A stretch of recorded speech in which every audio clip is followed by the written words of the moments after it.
بسم اللہ الرحمن الرحیم۔ امام علی النقی علیہ السلام کا فرمان ہے، اللہم صلی اللہ علی محمد وآل محمد۔ آپ نے ایمان کی تعریف میں فرمایا الایمان الاقرار باللسان، زبان سے اقرار۔ ایمان تین چیزوں کا نام ہے۔ الاقرار باللسان، زبان سے بندہ اقرار کرے لا الہ الا اللہ محمد رسول اللہ علی ولی اللہ مثلا۔ والاعتقاد بالجنان، جیم کو زبر دیں وہ دل کے معنی میں آتا ہے، جیم کو زیر دے پھر وہ باغات کے معنی میں آتا ہے، جنات تجری من تحتها الانہار والاعتقاد۔ اور تیسری چیز والعمل بالارکان، ہاتھ پاؤں آنکھوں کے ذریعے عمل انجام دے، کانوں کے ذریعے ہاتھ سے کوئی نیک کام کریں، پاؤں سے کوئی نیک کام کریں، آنکھوں سے کوئی نیک کام کریں، کانوں سے کوئی نیک کام کریں۔ یہ تین چیزوں کا نام ہے، الاقرار باللسان والاعتقاد بالجنان والعمل بالارکان۔ ہو سکتا ہے زبانی اقرار میں لوگ برابر ہوں، مخارج بھی ٹھیک ہیں، لا الہ الا اللہ محمد الرسول اللہ علی ولی اللہ، اس میں ہو سکتا ہے برابر ہوں، لیکن والاعتقاد بالجنان، عقیدہ یہ مشکل ہے کہ سب کا برابر ہو۔ خدا پر اعتماد اور اعتقاد یہ سب کا برابر نہیں ہوتا، اسی لیے امیر المومنین نے فرمایا من ایقن بالخلف جاد بالعطیہ، جسے خدا پر اعتبار اور اعتماد ہو اور یقین ہو کہ جو دوں گا خدا اس کی جگہ مجھے اسی دنیا میں کئی گنا دے گا، وہ کبھی بخل سے کام نہیں کرتا، جاد بالعطیہ، وہ ہمیشہ سخاوت کا مظاہرہ کرے گا۔ جو آدمی یہ خیال کرے دوں گا تو غریب ہو جاؤں گا، وہ بدگمان ہے خدا کے بارے میں، بدترین گناہ ہے، قرآن میں ہے بدترین گناہ خدا کے بارے میں برا گناہ ہے۔ جو آدمی تنگ دستی کے خوف سے شادی سے گریز کرے، اسے خدا کے بارے میں برا گمان کیا، یہ رسول خدا کا فرمان ہے۔ عجیب ہے یہ ایک آیت جو ہم پڑھتے ہیں نکاح کے موقع پر نا، وَأَنكِحُوا الْأَيَامَ مِنكُمْ وَالصَّالِحِينَ مِنْ عِبَادِكُمْ وَإِمَائِكُمْ إِنْ يَكُونُوا فُقَرَاءَ يُغْنِهِمُ اللَّهُ مِنْ فَضْلِهِ وَاللَّهُ وَاسِعٌ عَلِيمٌ۔ یہ آیت کہتی ہے کہ شادی کرو تو اپنے پاؤں پر کھڑے ہو جاؤ گے، ہم کہتے ہیں پہلے اپنے پاؤں پر کھڑے ہو پھر شادی کرو، سیدھی بات ہے۔ برسر روزگار ہو پھر شادی کرو، یہ آیت کہتی ہے کہ شادی کرو تو برسر ان یکونوا فقراء، وہ جو غیر شادی شدہ ہیں ان کی شادی کرو۔ بھئی اس سے بڑھ کے اور کن الفاظ میں، دو ٹوک الفاظ میں یوں آپ کو جو ہے نا جھنجھوڑے اللہ تعالیٰ، ان یکونوا فقراء، یہ جو غیر شادی شدہ ہے اگر یہ فقیر ہے، نادار ہے، بسر روزگار نہیں ہے، اپنے پاؤں پر کھڑے نہیں ہیں، یغنیہم اللہ من فضلہ، شادی کے نتیجے میں اللہ تعالیٰ اپنے فضل و کرم سے ان کو بے نیاز کر دے گا، غنی بنا دے گا، امیر بنا دے گا۔ عقیدہ، ہاں عقیدہ سب کا برابر نہیں ہو سکتا۔ ایک آدمی کا عقیدہ یہ ہے کہ دوں گا تو غریب ہو جاؤں گا، دوسرے کا عقیدہ یہ ہے کہ دوں گا، اللہ تعالیٰ نے وعدہ فرمایا 700 گنا میں اسی دنیا میں، آخرت کے ثواب کی بات نہیں ہو رہی ہے، اسی دنیا میں میں تمہیں جتنا خرچ کیا ہے اس سے زیادہ دوں گا۔ اسی طرح آخری جو عمل ہے والعمل بالارکان، اعضاء اور جوارح کے ذریعے عمل سب کا برابر نہیں ہے، کوئی صرف 70 رکعت پڑھتا ہے، کوئی وہ 34 رکعت نوافل بھی شامل کر کے وہ 51 رکعت نماز پڑھتا ہے، کوئی صرف رمضان مبارک کے روزوں تک اپنے آپ کو محدود رکھتا ہے، اور کوئی وہ رجب شعبان اور غدیر وغیرہ یہ روزے بھی، عرفہ کا روزہ بھی رکھتا ہے۔ ایمان کے درجات ہیں، ایمان کے درجات آپ یقیناً متوجہ ہیں۔ کل یا پرسوں جناب علمدار حسین حضرت عباس علیہ السلام کی والدہ گرامی جناب ام البنین کی ولادت تھی۔ اس مناسبت میں یہ روایت آپ کی خدمت میں عرض کرنے لگا ہوں۔ مومن کی کئی نشانیاں بتائی گئی ہیں، مومن کی کئی نشانیاں بتائی گئی ہیں۔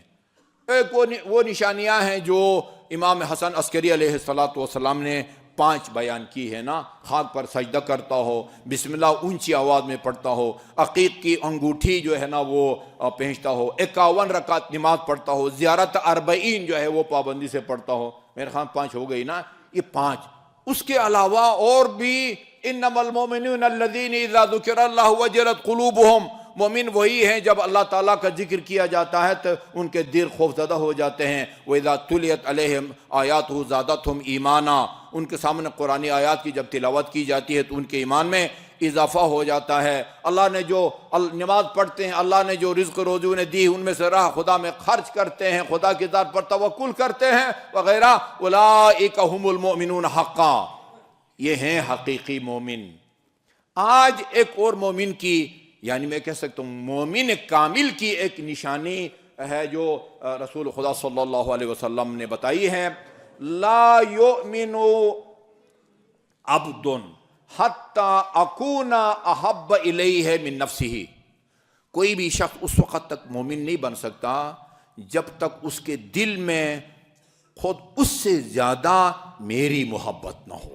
ٹھیک ہے جی، وہی آدمی مومن کہلانے کا حق پہنچتا ہے کہ جو اپنے آپ سے زیادہ مجھ سے محبت کرتا ہو.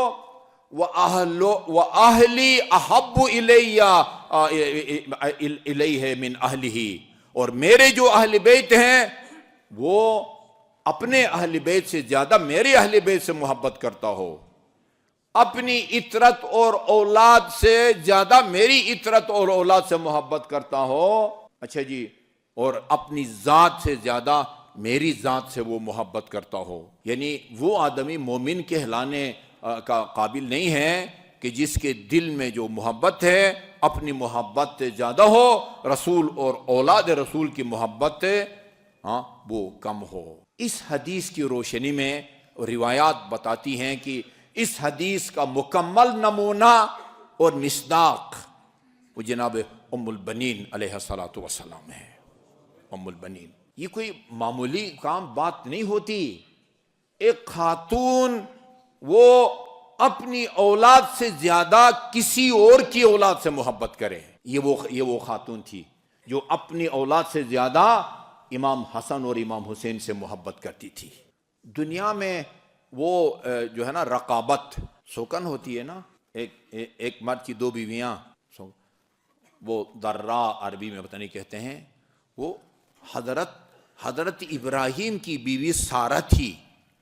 سارہ سے اولاد نہیں ہوئی. حضرت ابراہیم کی بھی خواہش تھی کہ میں صاحب اولاد بن جاؤں، اور خود جناب سارہ کی بھی خواہش تھی کہ میں صاحب اولاد بن جاؤں، لیکن بس وہ مقدر میں اولاد نہیں تھی. پھر کیا ہوا، جناب سارہ کے ایک کنیز تھی، وہ انہوں نے حضرت ابراہیم کو بخش دی، بطور ہبہ دے دی. اس سے حضرت اسماعیل پیدا ہوئے، صاحب اولاد ہوئے. لیکن یہ جنتی ہے، قرآن گواہی دیتا ہے کہ جنتی ہے، لیکن کہا کہ ان کو مجھ سے الگ رکھو. سارہ نے حضرت ابراہیم سے کہا کہ جو کنیز میں نے آپ کو دی ہے، جس سے الحمدللہ آپ صاحب اولاد ہو گئے، وہ مجھ سے الگ رکھو. خاتون جنت کا احترام جو جناب ام البنین کے دل میں تھا، تصور بھی نہیں کر سکتا آدمی. گھر آ کے کہا کہ میں یہاں وہ بچوں کی ماں بن کے نہیں آئی، میں حضرت زہرا کی کنیز بن کے آئی ہوں. حضرت زہرا کی کنیز بن کے آئی ہوں. آپ کو پتہ ہے آپ کا نام فاطمہ تھا جناب ام البنین وہ حضرت زہرا کی ہم نام تھی. وہ ام البنین وہ 4 بیٹوں کی وجہ سے جو کربلا میں شہید ہوئے، ام البنین. یعنی دنیا میں بہت ساری خواتین ہیں جن کے 4 یا 4 سے زیادہ بیٹے ہیں، لیکن کسی کا نام ام البنین نہیں ہے سوائے یہ جناب ام البنین کے، امیر المومنین کے زوجہ محترمہ کے. یعنی اولاد بھی اللہ تعالیٰ نے ان کو بے نظیر اور بے مثال دی تھی. ام البنین، آپ نے یہ محسوس کیا کہ جب امیر المومنین یا کوئی اور بڑا جب آپ کا نام لیتی ہیں فاطمہ، تو امام حسن اور امام حسین کو اپنے والد گرامی یاد آتی ہیں. امیر المومنین نے کہا کہ آپ آئندہ مجھے فاطمہ کے نام سے نہ بلائیں. میں نے محسوس کیا ہے کہ وہ بچے بعض اوقات میں نے ان کو آپ دیدہ ہوتے ہوئے دیکھا ہے، ان کو اپنی مادر گرامی حضرت زہرا وہ یاد آتی ہیں. ابھی ہم تو مصائب تو نہیں پڑھے، صرف یہ بتانے کے لیے کہ ان کے دل میں اپنی اولاد سے زیادہ رسول کی اولاد کی محبت تھی۔ جب واقعہ کربلا ختم ہوا اور یہ خاندان وہ زندان شام سے رہا ہو کے مدینہ پہنچا تو وہ بشیر جذلم کو بھیجا گیا آگے کہ جا کے خبر دو، او مرثیہ ہے، یا آل یثرب لا مقام لکم بہا قتل الحسین فادمعی مدرارا۔ اس نے جہاں خبر دی جناب ام البنین سے ملا اور اس کو بتایا گیا کہ دیکھو، یعنی ایک ساتھ نہیں بتانا کہ آپ کے 4 بیٹے کربلا میں شہید ہو گئے ہیں۔ ماں ہے، ہو سکتا ہے نہ سن سکے، دل پر کوئی ان کا اثر نہ ہو، بہت ہی نرمی سے آرام آرام سے تمہید باندھ کے ایک بیٹے کی شہادت کی خبر دی تو کہا حسین کے بارے میں بتاؤ۔ 4 بیٹوں کی وہ ایک ایک کر کے خبر دی، حسین کے بارے میں بتاؤ، حسین کے بارے میں بتاؤ۔ یہ اس روایت کا گویا فارسی مرثیے میں بھی ذکر ہے، من از بحر حسین در اضطرابم تو از عباس می گوئی جوابم۔ میں تو حسین کی وجہ سے مضطرب ہوں، میں حسین کی تم سے وہ خیریت معلوم کر رہی، تم میرے بیٹوں کی بات کرتے ہو۔ جب آخر میں بتایا کہ ہاں نواسہ پیغمبر بھی شہید ہو گئے، یہ جملہ فرمایا جناب ام البنین نے، اولادی ومن تحت الخضراء فداء لأبی عبداللہ، میری اولاد اور جو کچھ زیر آسمان ہے وہ سب کے سب حسین پر قربان ہو۔ اولادی ومن تحت الخضراء، خضراء یہ نیلا آسمان، اور جو کچھ اس کے نیچے، اور میری اولاد یہ سب کے سب حسین علیہ السلام پر قربان ہو۔ من جملہ باب الحوائج میں سے جناب ام البنین ہے۔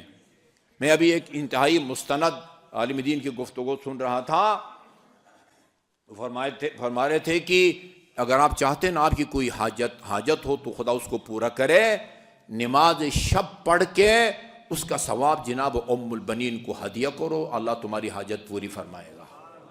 اچھا، اسی طرح وہ ایک عمل بتایا گیا ہے، عمل 4 شب جمعہ وہ سورہ یاسین کی آپ نے تلاوت کرنی ہے۔ پہلی شب جمعہ 3 دفعہ، دوسری شب جمعہ 3 دفعہ، تیسری شب جمعہ 3 دفعہ، کتنے ہوئے؟ 9۔ آخر چوتھی شب جمعہ 1 دفعہ، 10 دفعہ سورہ یاسین کی اس ترتیب سے تلاوت کر کے ثواب جناب ام البنین کو ہدیہ کریں، اللہ تعالیٰ آپ کی حاجت پوری فرمائے گا۔ اللہم صلی علی محمد و آل محمد۔ اسی طرح 100 دفعہ صلوات کا بھی ہے، 100 دفعہ صلوات پڑھ کے اس کا ثواب جناب ام البنین کے لیے ہدیہ کریں، اللہ تعالیٰ آپ کی حاجت روائی جو ہے نا وہ فرمائے گا۔ یہ ایمان کی یہ نشانی شاذ و نادر کسی میں جو ہے نا وہ پائی جاتی ہے کہ اپنے آپ سے زیادہ رسول سے محبت ہو، اپنی اولاد سے زیادہ رسول کی اولاد سے محبت ہو جی، اور اپنی اطرت سے زیادہ رسول کی اطرت سے محبت ہو۔ یہ ایمان کامل کی نشانی ہے۔ یہ ایمان کامل آپ کو جناب ام البنین علیہ الصلوۃ والسلام میں نظر آئے گا۔